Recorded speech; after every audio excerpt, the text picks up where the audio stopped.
الحمد للہ رب العالمین والعاقبۃ للمتقین والصلاة والسلام علی سید المرسلین۔ ناظرین کرام، السلام علیکم ورحمۃ اللہ وبرکاتہ۔ ایمانی صفات کا عنوان لے کر آپ کی خدمت میں حاضر ہوں۔ ایمانی صفات میں ایک اہم صفت ہے تقوی، خشیت الہی، اللہ سے ڈرنا، اللہ کے عذابوں سے ڈرنا، اللہ کی پکڑ سے ڈرنا۔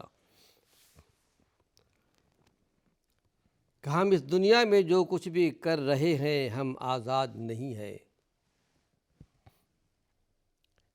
اللہ کے دو فرشتے کرامن کاتبین معین ہیں، مقرر ہیں ہمارے اعمال کے لکھنے کے لیے۔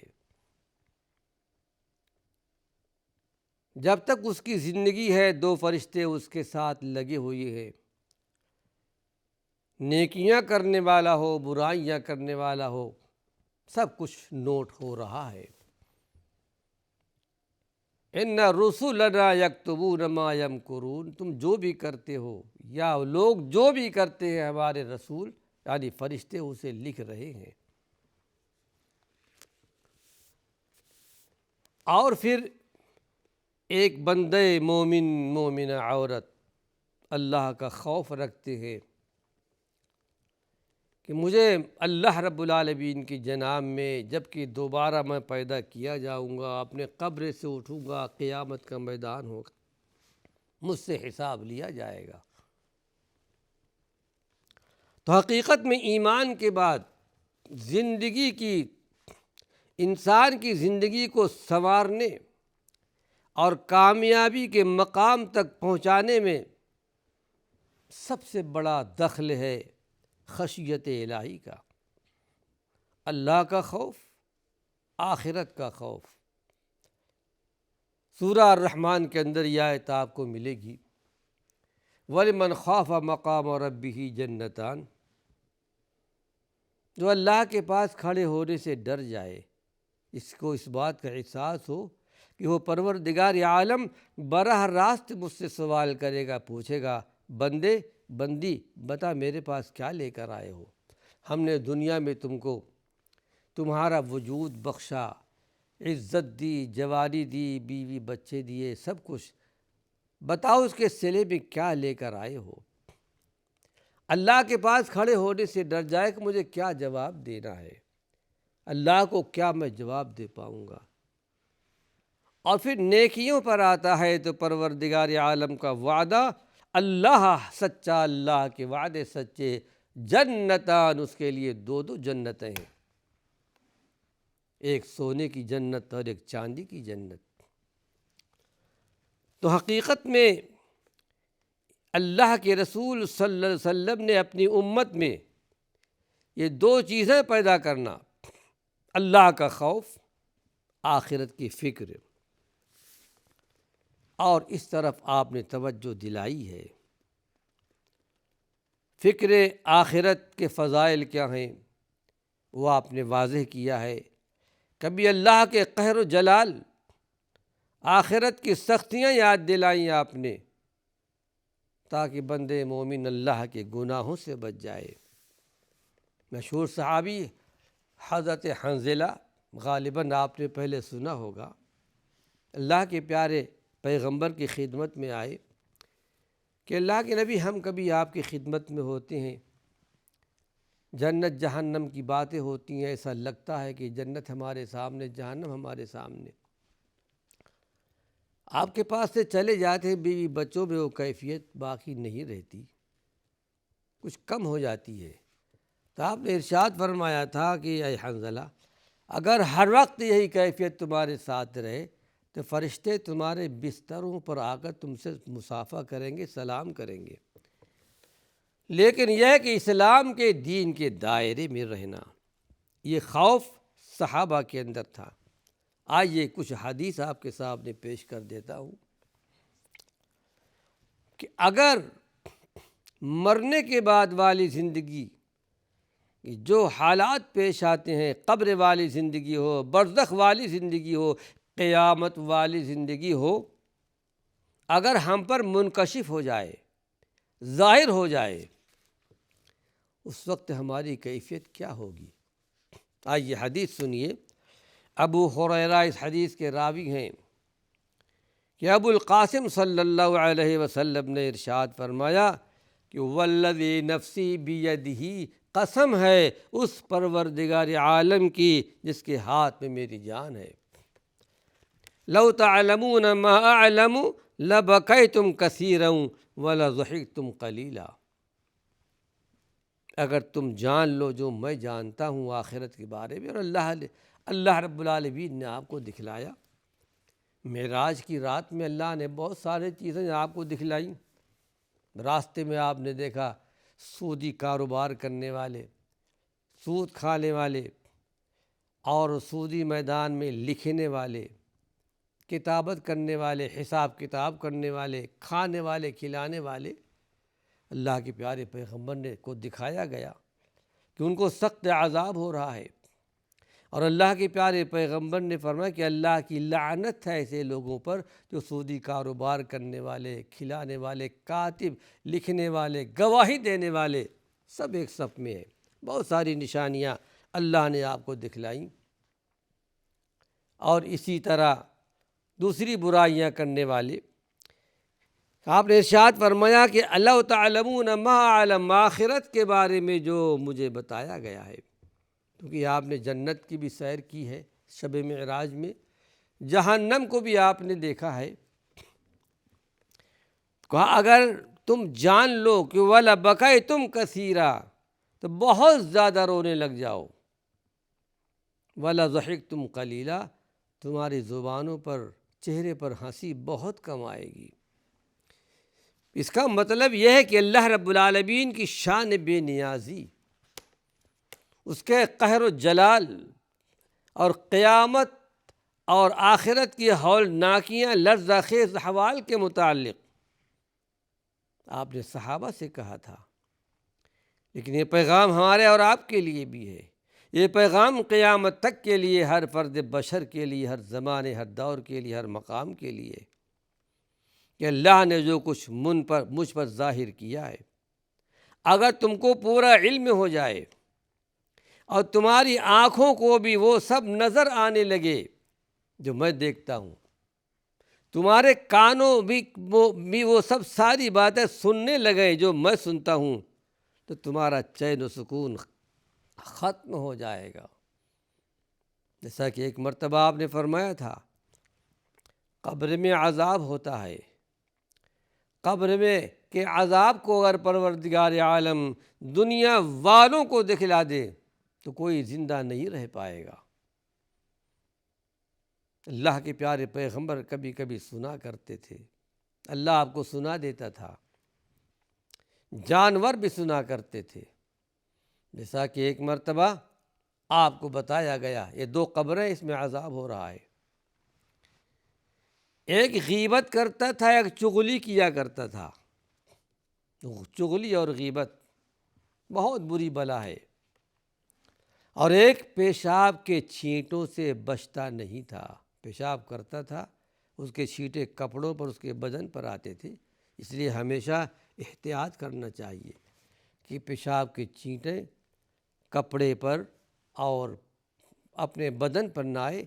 اسلام نظافت چاہتا ہے، صفائی چاہتا ہے۔ اللہ کے پیارے پیغمبر نے ارشاد فرمایا کہ ان دونوں قبروں میں عذاب ہو رہا، آپ کو اللہ کی طرف سے بتایا گیا، تو آپ نے ارشاد فرمایا تو تمہارا چین و سکون ختم ہو جائے گا، پھر بہت کم ہنسو گے، زیادہ روؤ گے۔ ایک حدیث اور آپ کو سنا دیتا ہوں، اسی مناسبت سے اس کا ترجمہ، اس کی شرح پیش کرتا ہوں۔ ابو ذر غفاری کہتے ہیں کہ اللہ کے نبی نے ارشاد فرمایا، انی ارا ما لا ترون، آخرت کے بارے میں جو میں دیکھتا ہوں تم نہیں دیکھتے، جو میں سنتا ہوں تم نہیں سنتے۔ آپ نے ارشاد فرمایا کہ یہ آسمان چرچراہٹ کی آواز آتی ہے، اور حق ہے کہ وہ چرچرائے آواز آئے۔ کیوں؟ آسمانوں کے اندر 4 انگل زمین جگہ ایسی نہیں جہاں اللہ کے فرشتے سجدہ ریز نہ ہوں۔ 7 آسمانوں پر اللہ کے فرشتے سجدے کر رہے ہیں، کوئی قیام میں ہے، کوئی رکوع میں ہے، اور اس کو حق ہے چرچرائے، اتنے فرشتے۔ پھر آپ نے ارشاد فرمایا، اے ابو ذر، واللہ لو تعلمون ما اعلم لضحکتم قلیلا، آخرت کے بارے میں جو میں جانتا ہوں تم جان لیتے تو لضحکتم قلیلا، بہت کم ہنستے، ہنسی تمہاری ختم ہو جاتی۔ جو عذاب اللہ نے نافرمانوں کے لیے رکھا ہے، وَلَبَكَيْتُمْ كَثِيرًا، بہت زیادہ روتے۔ وَمَا تَلَذَّذْتُمْ بِشَيْءٍ بِالنِّسَاءِ عَلَى الْفُرُشَاتِ، اپنے بستروں، بڑی وضاحت کے ساتھ اللہ کے نبی نے بیان فرما دیا، اپنے بستروں پر جو اپنی عورتوں سے جو تم لطف اندوز ہوتے ہو، لذت حاصل کرتے ہو، وہ بھول جاؤ گے۔ وَلَخَرَجْتُمْ إِلَى الصُّعُودَاتِ، پہاڑوں میں نکل جاؤ گے، اللہ کے سامنے گریہ وزاری کرو گے۔ بڑی رقت کے ساتھ اللہ کے پیارے پیغمبر نے یہ باتیں بیان فرمائی۔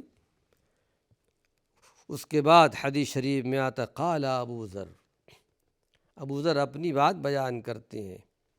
اس روایت کو امام ترمذی نے، احمد نے، ابن ماجہ نے روایت کیا ہے۔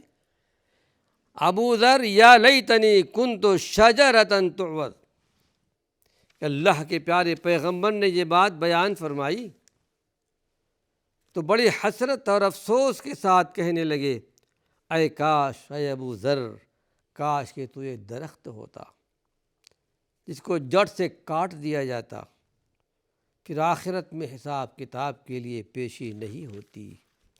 اللہ کے پیارے پیغمبر محمد صلی اللہ علیہ وسلم کے صحابی تھے، یہ تأثر پیش کیا۔ آئیے اس کی شرح بیان کر دوں کہ کل حشر کے میدان میں، قیامت کے میدان میں، جو کہ اللہ کے پیارے پیغمبر کو انکشاف کر دیا گیا تھا، یہ چیزیں، یہ عذاب ہونے والے ہیں، پھر اللہ کے بے شمار فرشتے اللہ کے لیے سجدہ ریز ہیں کہ اگر میری طرح تم بھی وہ سب کچھ جان لو جو میں جانتا ہوں، وہ سب کچھ سن لو جو میں سنتا ہوں، تو تمہاری ہنسی خوشی ختم ہو جائے گی۔ بستروں پر بیویوں سے جو لطف اندوزی کا بھی جو تم کو ایسا کہ ہوش بھی نہ رہے، وہ سب بھول جاؤ گے، جنگلوں میں نکل جاؤ گے، نالیہ و فریاد کرو گے، اللہ کو پکارو گے۔ اسی لیے حدیث شریف میں آتا ہے، اللہ کے پیارے پیغمبر محمد صلی اللہ علیہ وسلم کے جو ساتھی ہیں، قرآن حکیم کی جب یہ آیت آتی تھی، یا ایھا الذین آمنوا، ایمان والو، تو کہتے تھے یہ خطاب ہمارے لیے ہے۔ بڑے پیار سے، بڑی محبت سے اللہ پکارتا ایمان والوں کو۔ ظاہر ہے کہ ہمارا بھی اللہ پر ایمان، قیامت کے دن پر ایمان، اللہ کے صفات پر ایمان، جنت جہنم پر ایمان، آخرت پر ایمان۔ اللہ کا یہ خطاب، پیارا خطاب، ہمارے لیے بھی ہے، آپ کے لیے بھی ہے، مردوں کے لیے بھی ہے، خواتین کے لیے بھی ہے۔ اتقوا اللہ، اللہ سے ڈرتے رہو، یعنی حلال اور حرام کی تمیز رکھو، جائز اور ناجائز کی تمیز رکھو۔ پھر فرمایا کہ وَلَا تَمُوتُنَّ إِلَّا وَأَنْتُمْ مُسْلِمُونَ، زندگی بھر جب تک تمہیں ہوش ہے اس بات کا خیال رہے، اس بات کا فکر تمہیں ہونی چاہیے کہ زندگی کے میدان میں کوئی ایسا گوشہ نہ گزرے جہاں اللہ کی نافرمانی ہو۔ اے میرے بندو، میرے جناب میں، میرے حضور میں آؤ تو تم مومن مسلمان بن کر آؤ، اسلام کے ساتھ آؤ، ایمان اسلام کا نور لے کر آؤ، قرآن کا نور لے کر آؤ، ہدایت کا نور لے کر آؤ، ہمارے پیارے پیغمبر کی زندگی کا نور لے کر کے آؤ، ہماری رضا ہماری خوشنودی کا نور لے کر آؤ۔ تمہاری موت اس پر واقع ہونی چاہیے۔ پھر یہ کہ اللہ کے پیارے پیغمبر نے ایک مرتبہ ارشاد فرمایا تھا، حضرت عائشہ صدیقہ آپ کی رفیق حیات ہیں، آپ نے فرمایا ایاکی ومحقرات الذنوب، اے عائشہ چھوٹے گناہوں سے بھی بچنا۔ بڑے بڑے گناہوں کو تو چھوٹے چھوٹے گناہوں سے بھی بچتے رہنا، اس لیے کہ ذرات چھوٹے چھوٹے جمع کر کے بڑے بڑے پہاڑ بن جاتے ہیں۔ آپ نے ارشاد فرمایا ایک موقع پر کہ تم جہاں کہیں بھی رہو، اتق اللہ حیث ما کنت، تم جہاں کہیں بھی رہو اللہ سے ڈرتے رہو، گھر میں ہو اللہ سے ڈرتے رہو، آفس میں ہو اللہ سے ڈرتے رہو، راستے میں چل رہے ہو تو اللہ سے ڈرتے رہو۔ کوئی لمحہ تمہارا ایسا نہ گزرے جہاں قرآن کے خلاف ہو، ہمارے نبی کے خلاف ہو، تقوی طہارت کے خلاف ہو، آخرت والی زندگی کے خلاف ہو۔ حقیقت میں آخرت کی زندگی بڑی اہم زندگی ہے، لامتناہی زندگی ہے۔ ہم اللہ کے جناب میں اللہ کے حضور میں دعا کرتے ہیں کہ پروردگار عالم ہمارے اور آپ کے دلوں میں اپنا ڈر اپنا خوف پیدا کر دے۔ پھر یہ بھی یاد رکھیے جو اللہ سے ڈرتا ہو، نیکیاں کرتا ہو، پابندی سے نماز پڑھتا ہو، روزہ رکھتا ہو، اسلامی طریقے کا پابند ہو، تو یقیناً اس کی موت ایمان پر آئے گی۔ اور پھر آپ نے ارشاد فرمایا کہ آدمی عمل کرتے کرتے جنت کے قریب پہنچ جاتا ہے، پھر ایسا گناہ کا کام کر لیتا ہے جہنمی بن جاتا ہے۔ اس لیے ہمیشہ اللہ کے جناب میں اللہ کے حضور میں دعا کرنی چاہیے کہ اللہم انی اسألک حسن الخاتمہ، اے اللہ میں تجھ سے حسن خاتمہ، اچھا خاتمہ چاہتا ہوں۔ یہ نعمت اسی کو ملے گی جو ہمیشہ اللہ سے ڈرتا ہے۔ رب ذوالجلال یہ نعمت عظمیٰ ہم سب کو نصیب فرمائے۔ وآخر دعوانا ان الحمد للہ رب العالمین۔